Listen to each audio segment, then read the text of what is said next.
मेरे सारे BEd versus BTC के साथियों सभी को नमस्कार। फाइनली बीएड धारक के तरफ से सुप्रीम कोर्ट में दो केस फाइल कर दिए गए हैं। अब परेशानी यहां पर है, जैसा कि आप लोगों को पता है कि 8 अप्रैल को सुनवाई हुए, 8 अप्रैल 2024 को, और सुनवाई के बाद बताए गए कि जो 11 अगस्त 2023 से पहले जितने भी ज्वाइन हो चुके हैं, जहां भी ज्वाइनिंग हुआ है, जिस स्टेट में ज्वाइनिंग हुआ है, उनको दुनिया का कोई भी ताकत हिला नहीं सकता है। और ये जजमेंट कहां का था? सुप्रीम कोर्ट का था। कौन दिया था? भाई जो जज थे अनिरुद्ध बोस और सुधांशु धुलिया जी, जो लगातार इस मैटर को देख रहे हैं, और यही मैटर, यही जो 11 अगस्त 2023 का जजमेंट आया था, वही देने वाले थे। तो अब मैटर आता है कि इसमें से एक जज जो है रिटायर हो चुके हैं। जैसा कि मैं आप लोगों को बताया था, पहले इंफॉर्मेशन दिया था कि अनिरुद्ध बोस अप्रैल में रिटायर हो जाएंगे, तो अब बच्चे सुधांशु धुलिया जी। और ऐसे में सुप्रीम कोर्ट में मैटर गया है, जैसा कि छत्तीसगढ़ वाला देख रहे हैं मैटर, छत्तीसगढ़ वाले पहुंचे हैं, और भाई दो केस लगा है।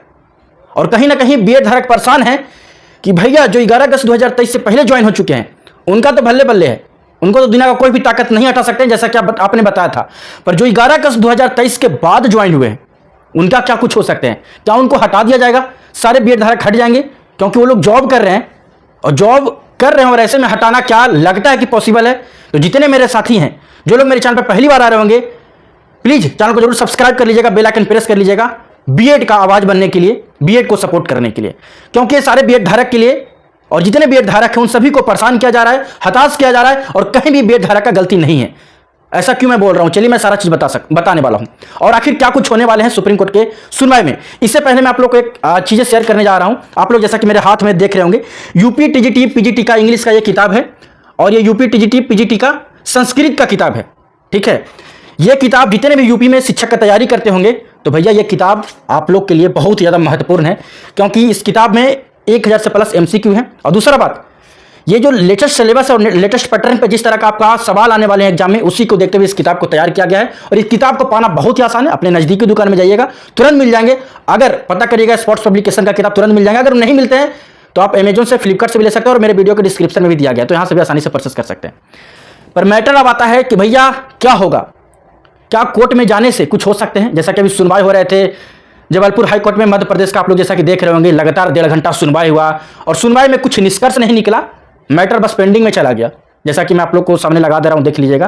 पेंडिंग बता दिए गए कि अब रिजर्व रखा जा रहा है, और सरकार से जवाब मांगा गया है टेबुलर चार्ट। भैया पूरा डिटेल में बताएं, बीएड कितने बीएड धारक थे, कब ज्वाइनिंग हुआ, कितने संख्या में ज्वाइनिंग हुए, तमाम सारे उनका डिटेल मांगे गए। उसके बाद इस केस का सुनवाई होगा। केस का सुनवाई कब होगा उसका डेट नहीं है, पर उस केस का सुनवाई होगा मध्य प्रदेश जबलपुर हाई कोर्ट में। पर इसी बीच छत्तीसगढ़ वाले जो छात्र लोग थे, वो कहीं ना कहीं परेशान होकर सुप्रीम कोर्ट में चले गए, और मध्य प्रदेश वाले भी सुप्रीम कोर्ट में जा सकते हैं, क्योंकि भाई ये तो हाई कोर्ट है, और हाई कोर्ट में अगर संतुष्ट नहीं होते हैं तो उनका राइट बनता है सुप्रीम कोर्ट में जाना। तो कहीं ना कहीं छत्तीसगढ़ वाले सुप्रीम कोर्ट में गए हैं। तो क्या लगता है अब एक ही मैटर आ सकता है, क्योंकि जो सुप्रीम कोर्ट है जजमेंट दे चुका है कि 11 अगस्त 2023 से पहले जितने भी ज्वाइनिंग हुए हैं, उनका कहीं से भी कोई बाल बाका नहीं कर सकता है। पर मैटर यहां आकर फंसता है कि भैया हम लोग का क्या होगा?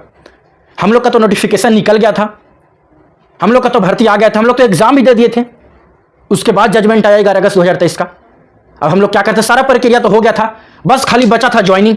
सब काम हो चुके थे, सारे कुछ हो चुके थे, काउंसलिंग भी चल रहा था, बस बचा हुआ था ज्वाइनिंग।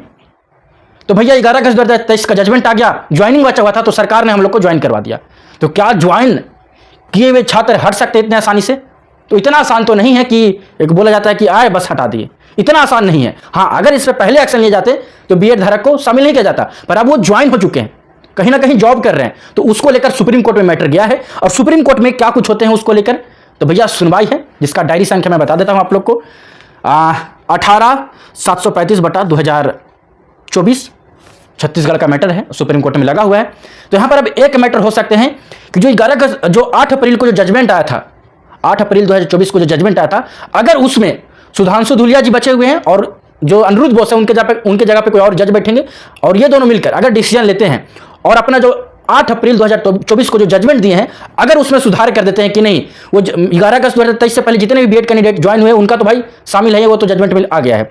पर जो लोग कैंडिडेट जिनका सारा प्रक्रिया हो गए थे, बस काउंसिलिंग के लिए बचे हुए थे, जिनका ज्वाइनिंग हो गया, जो लोग ज्वाइन हो चुके हैं, जो लोग जॉब कर रहे हैं ऑलरेडी, तो उनको भी रखा जाए, क्योंकि वो ज्वाइन हुए हैं 11 अगस्त 2023 के पहले। सारा प्रक्रिया उनका कंप्लीट कर लिए गए थे, एग्जाम लेना, सारा नोटिफिकेशन आना, नोटिफिकेशन में सरकार बीएड को शामिल किया था, तो सारा काम हुए थे। तो वो चीज अगर सुधार कर दिया जाए 8 अप्रैल 2024 वाला जजमेंट वाला 2024 के जजमेंट में, तो भैया सारा मैटर सेटल डाउन हो जाएंगे और बीएड कैंडिडेट शामिल हो जाएंगे। तो देखना बाकी है क्या कुछ होते हैं आगे। जितने मेरे साथी हैं चैनल को अवश्य सब्सक्राइब करके बेल आइकन प्रेस करके जुड़े रहिएगा। आगे सुप्रीम कोर्ट का हम लोग फैसला का इंतजार करेंगे, जैसे उसका फैसला आएगा मैं आप लोग के साथ सबसे पहले अपडेट शेयर कर दूंगा। तो सारे बच्चे चैनल को जरूर सब्सक्राइब करके बेल आइकन प्रेस करके जुड़े रहिएगा। तब तक के लिए बहुत बहुत धन्यवाद।